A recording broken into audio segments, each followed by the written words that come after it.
Alright, so we're getting into the home stretch now. Talking about strict liability and products liability. Good stuff. Strict liability is liability without fault. Certainly you'll see this a lot with products and whatnot. You also see it in stuff like statutory rape. Strict liability is liability without fault. Okay. Now, certainly this comes up in a variety of different genres. Abnormally dangerous activities. This is kind of funny. Damage is approximately caused by an abnormally dangerous or ultra-hazardous activity. Believe it or not, firecrackers used to be an abnormally dangerous activity, but that's not the case anymore. High risk of serious harm to persons or property that cannot be completely guarded against the exercise of reasonable care, such as blasting and storing explosives. Certainly stuff like this, regardless of how careful you are. It doesn't matter. All that matters is that you were doing these things and they exploded or something happened. So as such, you're liable.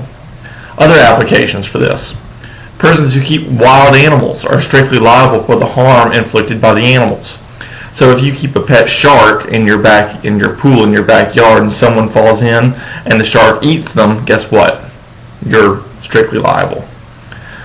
You have a gorilla, in your house. Someone comes over and the gorilla and grabs them and eats them, then you're strictly liable. Strict liability comes up quite a bit in products liability. Manufacturer can bear the cost of the injury. Well, certainly, yes. So you go to Walmart and your TV blows up. Walmart can bear that cost, or Mitsubishi can bear that cost.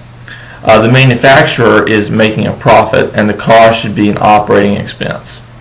Okay, so obviously, whenever we buy products, it's in our best interest that the company that made the product be liable. Sort of like with Toyota.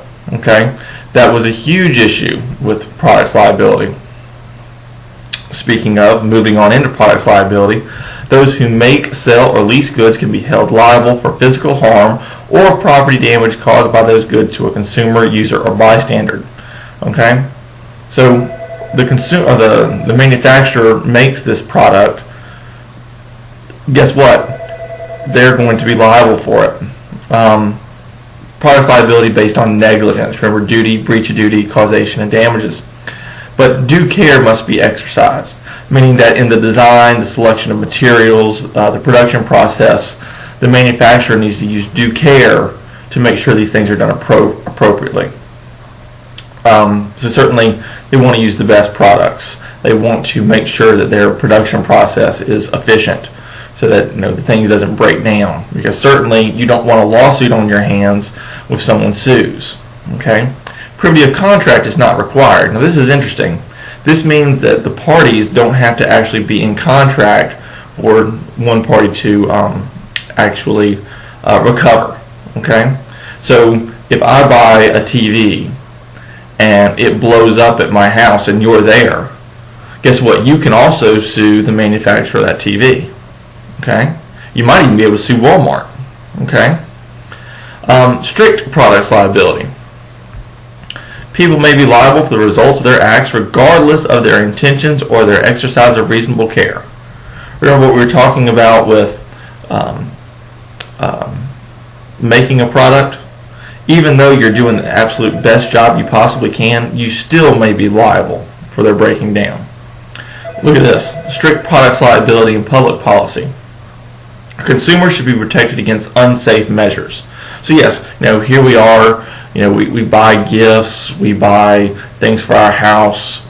We need to be protected as the consumer from dangerous activities, from dangerous products. Manufacturers and distributors should not escape liability for faulty products simply because they are not in privity of contract with the ultimate user of the product. Certainly, and folks, it's a risky business. If you're out there selling half-assed work, should you be protected from liability? No. Okay? The consumer needs to be protected. And manufacturers are in a better position to bear the costs associated with the injuries caused by their products. But folks, it's the whole stream of commerce. The manufacturer, the distributor, the wholesaler, the retailer. In strict liability, everyone can be held accountable. Okay? Now, you can see the requirements for this on page 324 of the book. Okay? Product defects. This is interesting. We have manufacturing defects and design defects. Okay? So with a manufacturing defect, when the product departs from its intended design, even though all possible care was exercised in the preparation and marketing of the product, it's manufacturing. Design is made in conformity with the manufacturer's design specifications, but nevertheless results in injury to the user because the design itself was improper. What's the difference? Well, in a manufacturing defect, you have a problem with this particular item, okay? Whereas design, it's all the items, all right? So I don't have my helmet with me today, but this stapler, okay, it works. Now, if whenever I had this stapler and I did this and it blew up, only on this one, that would be a manufacturing defect. However, if all of them blew up, it would be a design defect. Now, test.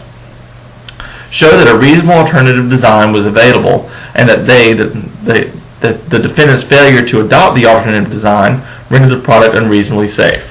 All right, so was there another way to make this stapler so that it wouldn't blow up? Was there an alternative design? Okay.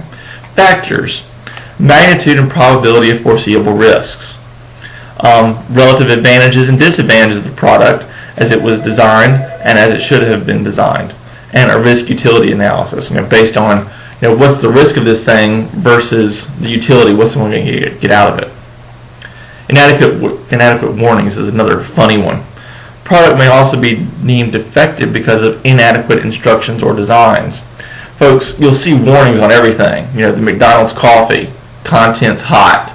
You'll see lawnmower blades that say don't put your fingers up underneath here. Why are those warnings there? Because someone did it and got sued for it.